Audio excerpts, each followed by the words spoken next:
Average Joe Explorations here, and today we're exploring a city that's very near and dear to my heart. Right behind me we have a beautiful Union Station building here in Ogden, Utah. This one was built in 1924. Fun fact, I was actually born and raised in Ogden, so I know the city well, I know its history well. So join me as we explore what was once known as the crossroads of the American West. So the first home built in the Ogden area was this one, the Miles Goodyear cabin, built in 1845 along the banks of the Weber River. Obviously, it's not on the banks of the river anymore. It was actually moved to the Daughters of Utah Pioneers Museum here, where it sits protected from the elements. Unfortunately, it's closed, so I couldn't get any closer. Ogden remained a small agricultural settlement, settled by members of the LDS faith, until one important event happened in the late 1860s, and that was the building of the nation's first transcontinental railroad. Let's head over to the old railroad part of downtown. So the first building built on this site was actually not this train station in particular. It was one built in 1889, which replaced one that had been built 20 years before that in 1869.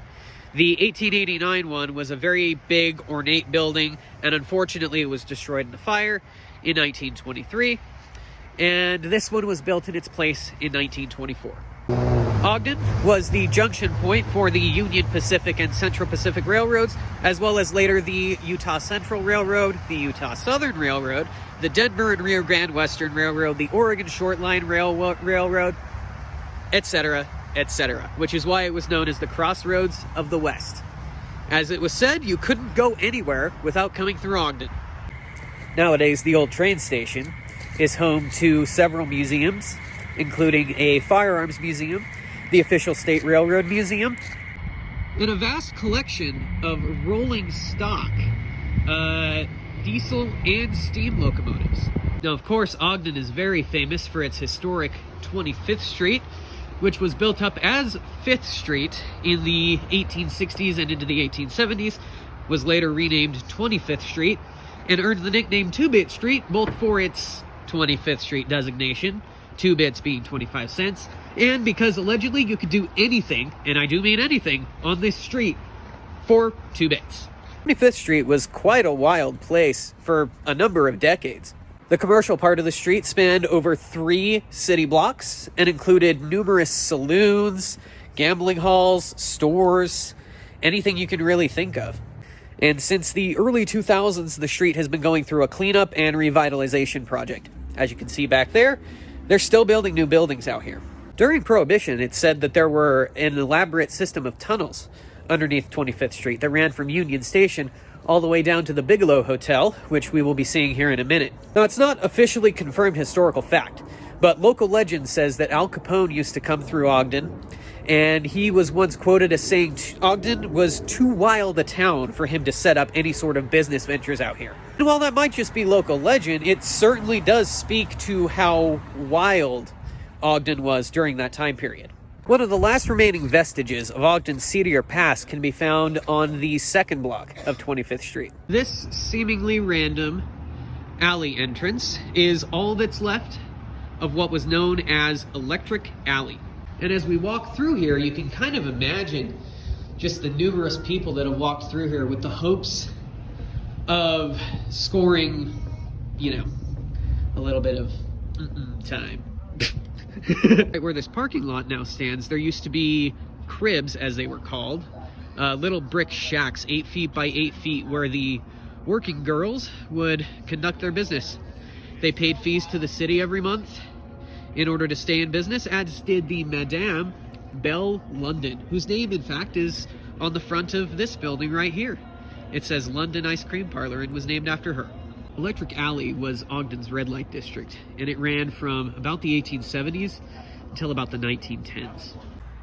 Now, the West and Utah in particular were very popular places for canning goods, and the railroad made it significantly easier to transport these canned goods. But the American Canning Company was the only place in Utah that actually manufactured the cans themselves. And this entire complex was built between the years 1916 and 1930 in order to achieve the goal of making these cans for the canning companies.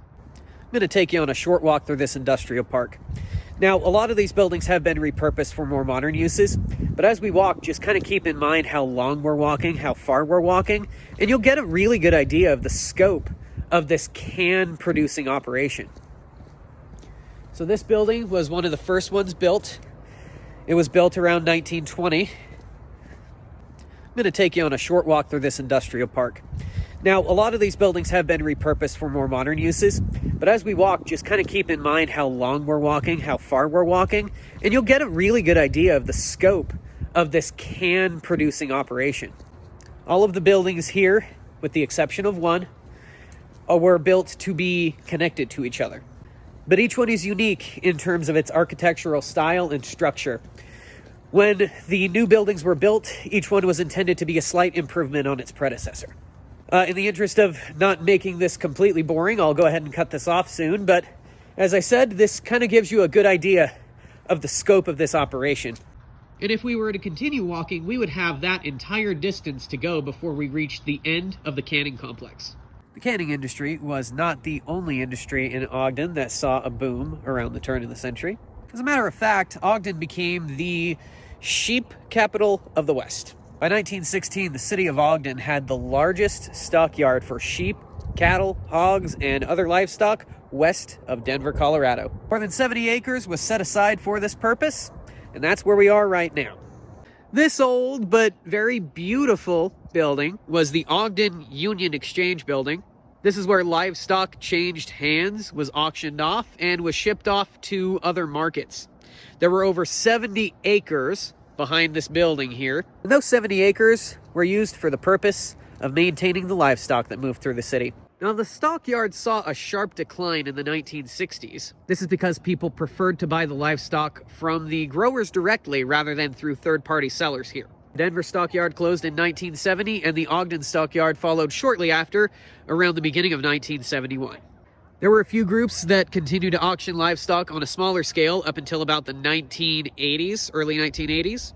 And for the longest time, this field sat empty and unused. But as you can see, it's currently undergoing a new development. Probably one of the best parts of this new development is that there's actually money to redevelop the old Union Stock Exchange building here. So within the next few years, we could see this building back to its former glory. The expansion of all of this industry actually led to an expansion of downtown as well. Prior to the turn of the century, most of the business area was focused on 25th Street, but after that, some of it shifted towards Washington Boulevard here. Perhaps the two best examples of this prosperity of this time period are a Peary's Egyptian Theater and the Bigelow or Ben Lomond Hotel. Egyptian Theater here was built in the early 1920s by the Peary family, hence the Peary in its name. It was actually leased out to 20th Century Fox Entertainment before it became an incorporated company in the 1930s. Now, the Egyptian Theater was considered to be at the cutting edge of entertainment back in its day. And while it did experience a decline and eventual abandonment, it was later refurbished and turned into the performing arts center that it is today. And to this day, they continue to put on plays, sometimes screening movies, and it remains a very popular place for locals. We also have the beautiful Bigelow or Ben Lomond Hotel. It was built in 1927 to replace the Reed Hotel, which itself had been built in the 1890s. And it's honestly still one of the finest buildings architecturally in the city of Ogden. As I said, I am an Ogden native, so I actually worked at the hotel as a bartender for a while. Today, it's an apartment complex. Let's take a look inside. I think you'll like it. This spot right here is known as the Sunlit Room for obvious reasons. And this is where they used to hold some of the events that I would bartend for. This was the entrance to the bar where I worked. It is currently unoccupied and has been for a number of years. And of course, this is the main lobby. That is the original ceiling, but it has been redone. These light fixtures are new, the hoops are new, the furnishings are new, so is the carpet, but this floor is original. The decline of the railroad industry brought economic hardship to the city of Ogden. But luckily, the city has proven to be resilient, and today it continues to grow and show this resilience. Historically, Ogden was Utah's second and then third largest city. Today, it ranks probably still in the top 20, but no longer in the top 10. Well, that's all for this video, but there's a lot more about Ogden that I haven't touched up on, so if you'd like to see another video, like I said, this is my hometown, so I'll probably be back here, and I'll make another video for you guys. Until next time, fellow explorers.